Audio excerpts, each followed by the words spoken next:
এটা হ্যাঁ, এরকম মেডিকেল কলেজ এরকম গল্প অনেক শোনা যায় এবং আমার তো মনে হয় প্রত্যেকটা কলেজেরই একটা এরকম গল্প বলার আছে। তাহলে এবার আমার ঘটনাটা বলি। হ্যাঁ, নিশ্চয়ই নিশ্চয়ই।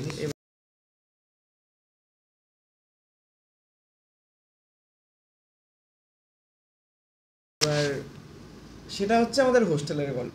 আচ্ছা, ঠিক আছে। তো এই ঘটনাটাই আমি আগেও 2-3 জনকে বলেছিলাম। আচ্ছা, এরকম না, তোকে বলিনি, তোদের কাউকেই বলিনি আমি, মানে আমার বাড়ির ওখানকার কিছু বন্ধুদেরকে বলেছিলাম আর কি। তো এরকম পাবলিক প্ল্যাটফর্মে প্রথমবার বলছি। আচ্ছা, সবাই সাক্ষী থাকছেন, সবাই থাকছেন। সেটা ছিল হচ্ছে আমার তখন ফার্স্ট ইয়ার। আচ্ছা, আমি এখানে এসেছি একদম নতুন নতুন, কিছুই জানি না। তখন আমাদের প্রথম বিহুর ছুটিটা কখন পড়ে, ওই ধর তোর 15 এপ্রিল আমাদের নববর্ষের সময়, আমাদের নববর্ষের সময়। এবার বিহুতেও 4 দিন মতো ছুটি থাকে, 4 দিন 5 দিন মতো ছুটি থাকে। তো সেই জন্যে আমরা যারা বাইরের স্টেট থেকে আসি এখানে, তারা কেউই বাড়ি যাই না, বাড়ি যাওয়াটা হয় না। ও মাঝে মাঝে চলে যায়, সেটা আলাদা ব্যাপার। না না, আমি বিহুতে যাই না, কারণ বিহুতে আমি যেটা করি সেটা ও যেটা বলবে তারপরে বলবো আমি। আচ্ছা, তো আমরা বাড়ি যাই না সেরকম কেউই, কিন্তু বাকি হোস্টেল মোটামুটি পুরোপুরি ফাঁকা হয়ে গেছিলো। তো হোস্টেল ফাঁকা হয়ে যায় এবং খাওয়া দাওয়ার সমস্যাও একটা হয়। আমার সময় মানে যেহেতু বাঙালি, রান্নাবান্না করতে পারি একটু আধটু, সেই জন্য অতটা সমস্যা হয়নি। এবং তখন ছিল সৌম্যদীপদা, সৌম্যদীপদা তখন 3rd ইয়ার। এই রুমটায় আমি এখন যেই রুমে বসে আছি, এই রুমটা হচ্ছে 103। আমার ঠিক পাশের রুমেই হচ্ছে 102, সেইখানে থাকতো অগ্নিবোধা। 102 তো অগ্নিবোধা ছিল। সৌম্যদীপ থাকতো হচ্ছে 107। আচ্ছা, ওখানে সৌম্যদীপদা ছিল। সৌম্যদীপদার রুমমেট হচ্ছে অর্ণবারণী। অর্ণবারণীদাও তখন ছিল, অর্ণবদা বিহারের, উনিও তখন ছিলেন। আর বাকি আরো 2-3 জন, কেরালার একজন ছিলেন ওপরে। মানে আমরা বাইরে থেকে যারা এসেছি বেসিক্যালি তারা বাড়ি যেতে পারি না ছিল। হ্যাঁ, কি আর যাবে, এত তো দূর, এত দূর আর 4 দিনের ছুটিতে সম্ভব হয় না বাড়ি যাওয়া। তো এবার অনেকে জানে না যে আমাদের ফার্স্ট ইয়ারে হোস্টেলে কিছু রুল থাকে, যেরকম মাঝখানের কিছু জায়গা আছে যেখান দিয়ে আমরা যেতে পারি না, হাফ প্যান্ট পরে মেসে যেতে পারি না। তো আমাদের সময় তো আরো কঠোর ছিল, হাফ প্যান্ট পরে রুমের বাইরেই বেরোনো যেত না। পুরো একদম ফুল প্যান্ট পরে, ফর্মাল শার্ট পরে আমরা বাথরুমও গেছি, জুতো পরে মোজা পরে আমরা বাথরুম গেছি, ফর্মাল, পুরো ফুল ফর্মাল নিয়ে আমরা বাথরুম যেতাম। সেটা নিয়েও চর্চা হবে কোনো একদিন। হ্যাঁ, সে অন্য গল্প। যাই হোক, তো আমাদের সময় ব্যাপারটা এখন তো অনেক শিথিল হয়ে গেছে। এখন তো ফার্স্ট ইয়ারদের সেরকম কোনো রুল টুল থাকে না, কিন্তু আমাদের সময় এটা ছিল। তো সেইবার প্রথমবার পুরো হোস্টেল ফাঁকা, কোনো সিনিয়র টিনিয়র নেই। যেই সমস্ত সিনিয়ররা আছে তারা আমাদের খুব মাইডিয়ার টাইপের, নিজেদের স্টেটের লোকজন, একদম তাদেরকে দাদা বলতে অজ্ঞান আমরা। তো তাদের সামনে কোনো রুল টুলের বালাই নেই। তো সেই জন্য সেই কদিন খুব এনজয় করে কাটছিল একদম, মানে হোস্টেলটাকে একদম মনে হচ্ছে যেন একদম পুরো নিজের বাড়ির মতো। হ্যাঁ, কোনো রুল নেই, হাফ প্যান্ট পরে বেরিয়ে যাচ্ছি। আমাদের হোস্টেলের মাঝখানে একটা গ্রাউন্ড আছে, আমাদের হোস্টেলটা চৌকো হোস্টেল, তার মাঝখানে একটা গ্রাউন্ড আছে। তো সেই গ্রাউন্ডে গিয়ে বসে, আমাদের সেখানে যাওয়া অ্যালাউ নেই তখন ফার্স্ট ইয়ারে। তো সেখানে গিয়ে বসে পড়ছি, সেখানে বসে খেলছি, তাদের সাথে বসে গান টান গাইছি, সবই চলছে।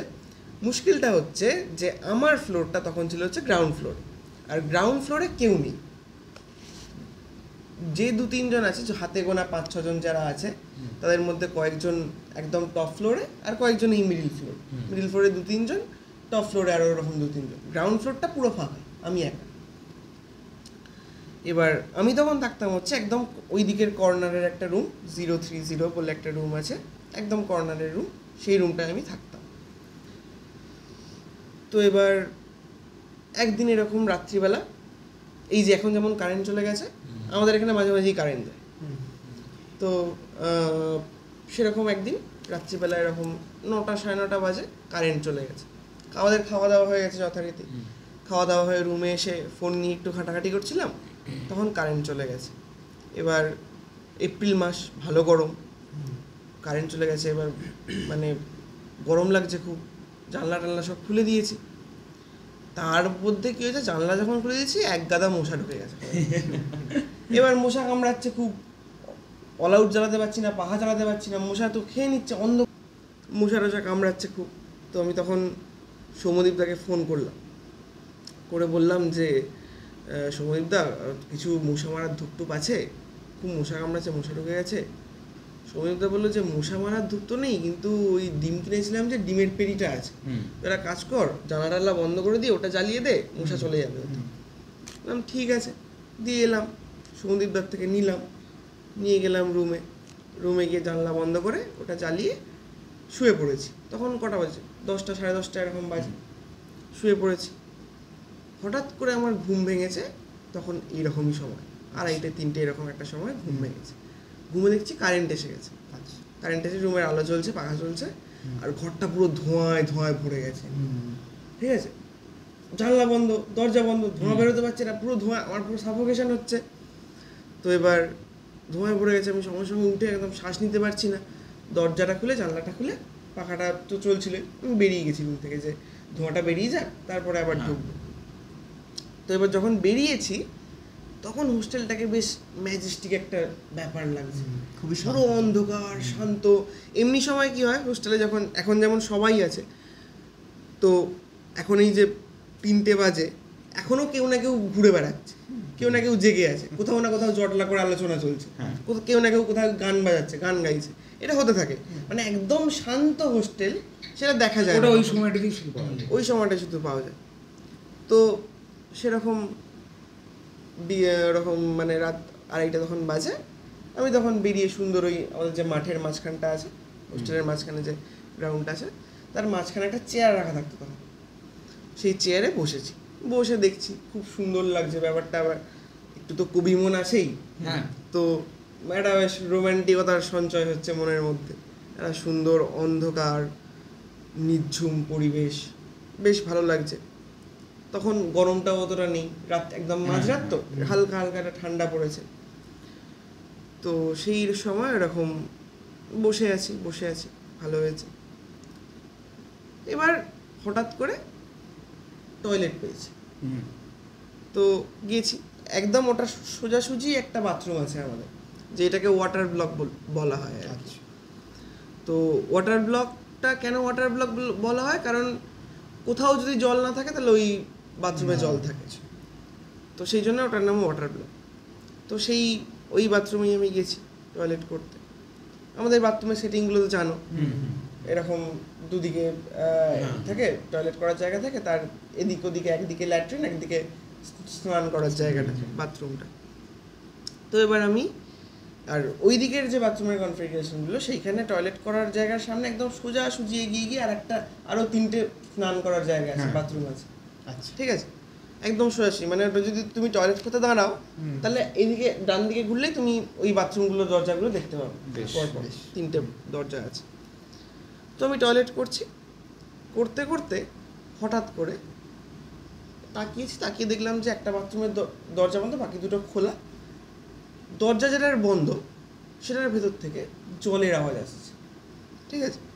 এবার জলের আওয়াজটা কেমন, এরকম নয় যে কল খোলা আছে সেখান থেকে জল পড়ছে বা টিপ টিপ টিপ টিপ করে, এমন আওয়াজ না, এমন মনে হচ্ছে কেউ একজন বালতি থেকে জল তুলে ফেলছে, ছড়াত এরকম করে আওয়াজ হচ্ছে। কেউ স্নান করলে যেরকম আওয়াজ হয়, বা কেউ জল ফেললে যেরকম আওয়াজ হয়, সেরকম একটা আওয়াজ হচ্ছে।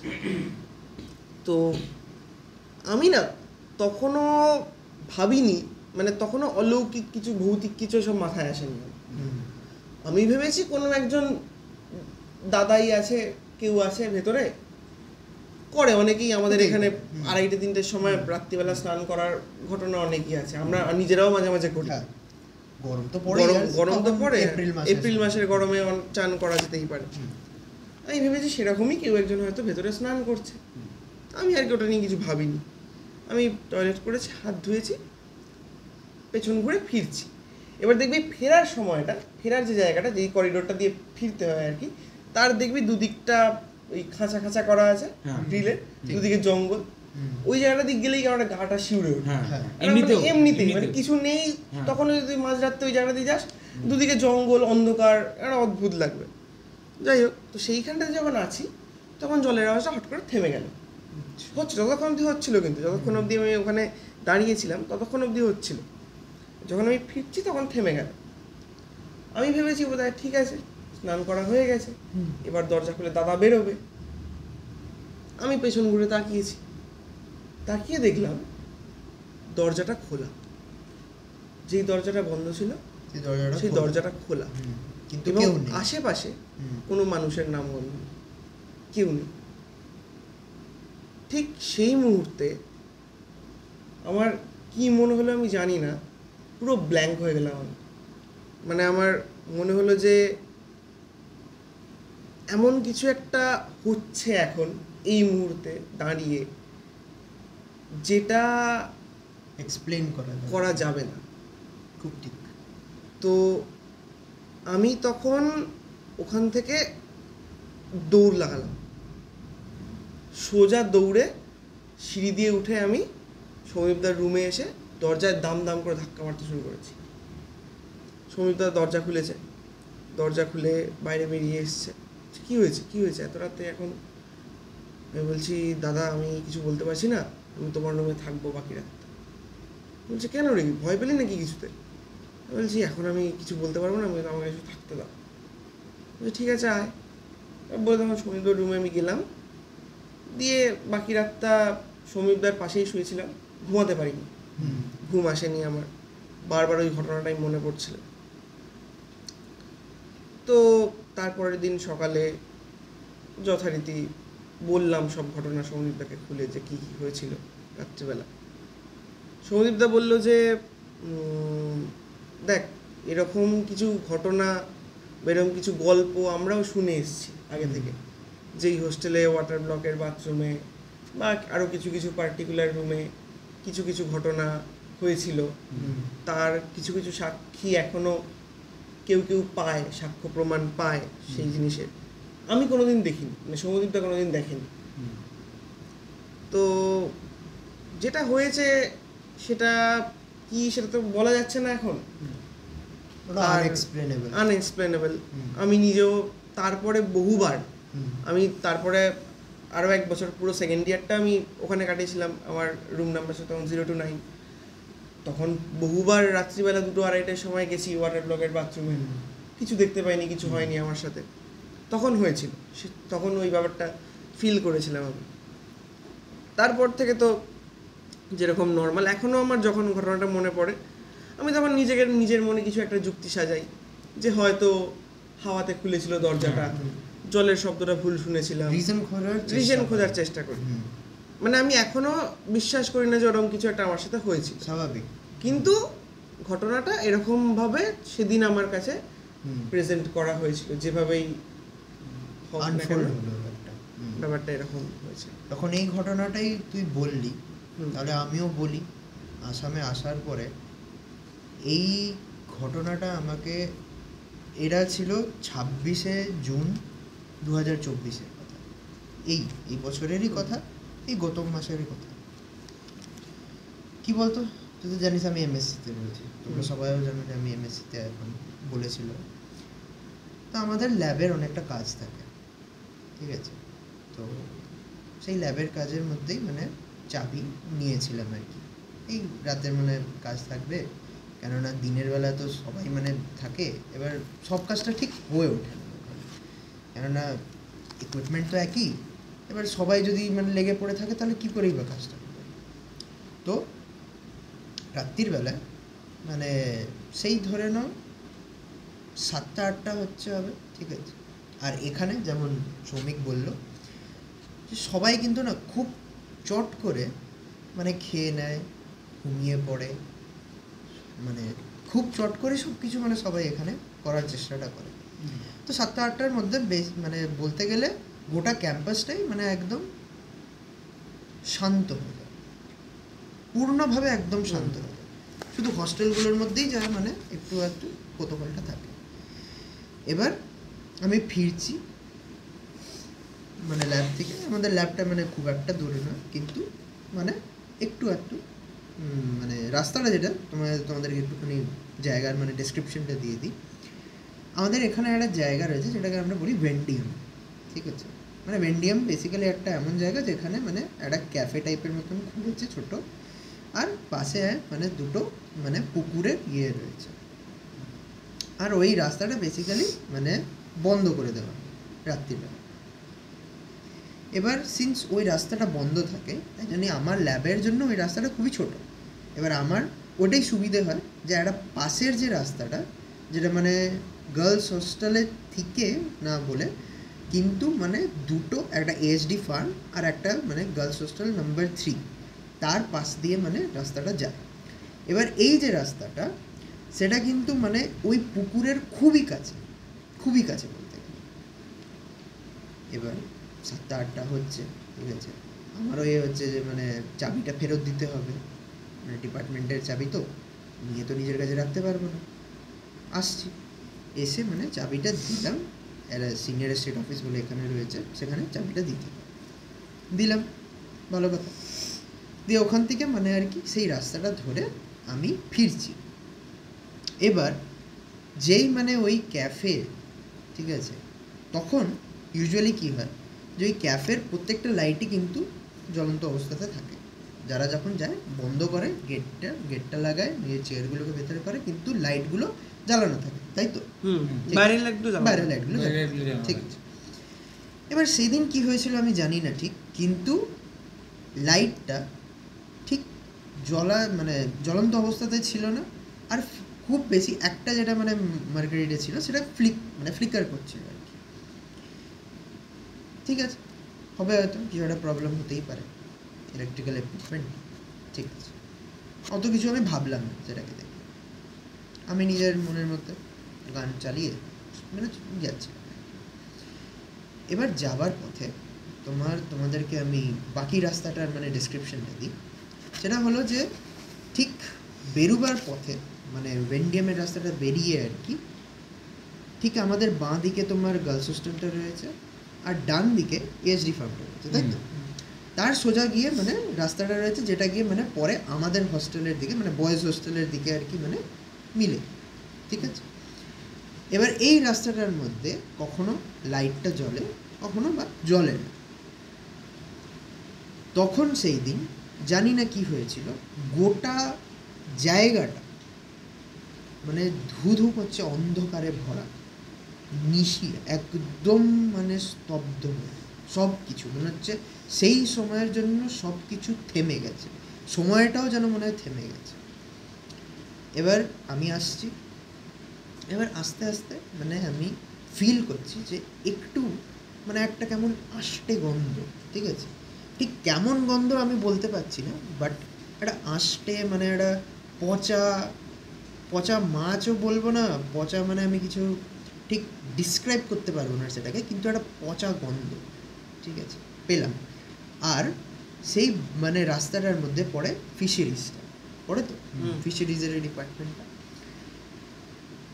এই রাস্তাটার মধ্যে যখন আমি হাঁটছিলাম তখন মানে স্টেডিয়ামের পাশে রাস্তাটা, তখন আমি ঠিক পেছনে মানে কখনো কখনো তোমরাও হয়তো এক্সপিরিয়েন্স করেছো এই জিনিসটা, মনে হয় যে কেউ পেছনে রয়েছে, বাট তুমি যখন পেছনে ঘুরে দেখবে কেউ নেই।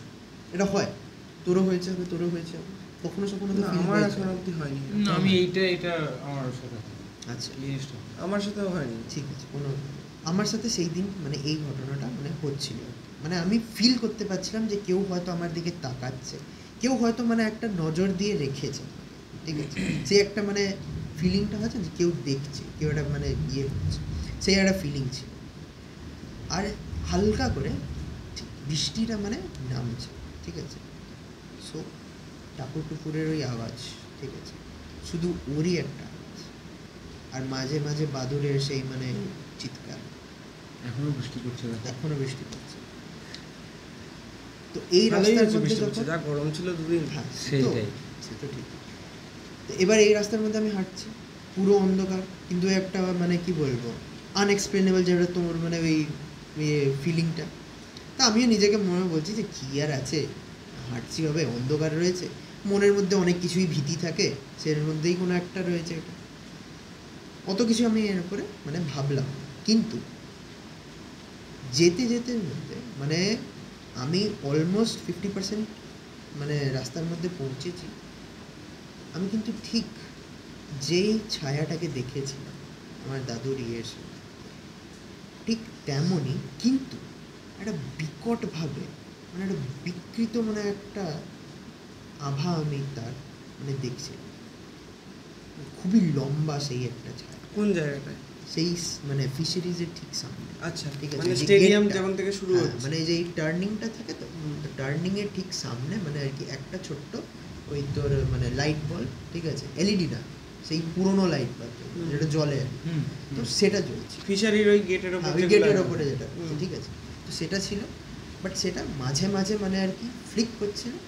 তো ওই মাঝে মাঝে যে ছন্দর মধ্যে না, সেই একটা রিদমের মধ্যে আমি একটা সেই একটা লম্বা মানে দেখে মনে হবে যে খুব বিরাট মানে একটা ইয়ে, ঠিক আছে, খুবই বিরাট, তাকে আমি একটা দেখতে, তো আমি তাকে দেখেছিলাম দেখে এটা, হ্যাঁ আমি দেখেছিলাম আমাদের হোস্টেলের বাথরুম থেকে, ঠিক ফিশারিজের ওখানে নয়, ওই জিমের পেছনে, জিমের পেছনের যে আমি ওই তো বলেছিলাম না, ঘটনাটা যেটা, ওই ওই ঘটনাটা, ঘটনাটা, ওইটা ওই ওইটা ঠিক ওইটা তেমন। ওইটা ঠিক ঠিক একদম মানে দাদা যেরকম ডেসক্রিপশন দিল ঠিক মানে সেই খুবই রকম বিকৃত মানে একটা- এবং অত্যন্ত লম্বা, অত্যন্ত মানে লম্বা। ওরকম মানুষ মানে ওরকম যে মানুষের ওরকম হাইট হতে পারে সেটা তুই এক নজর দেখলেই বুঝতে পারবি যে ওটা হতে পারে। আর আনন্যাচারালি ভাবে তার কিন্তু মানে হাতগুলো লম্বা। আর ঠিক সেদিনও দাদা যে বললো ফ্লিকার করছে, লাইট ফ্লিকার করছে, ঠিক আমিও জিমের লাইটটা তো সারা রাত জ্বালানো থাকে আমাদের জিম যেখানে আছে, সারা জিমের লাইটটা জ্বলে, হ্যাঁ। ওই লাইটটাও সেদিন একই রকম ভাবে ফ্লিকার হ্যাঁ, করছিল। আর তোমাদেরকে আরেকটা কথা বলছি, আমি কিন্তু এটা প্রথমবার যে এমন এই রাস্তা দিয়ে ক্রস করছি তেমনও না,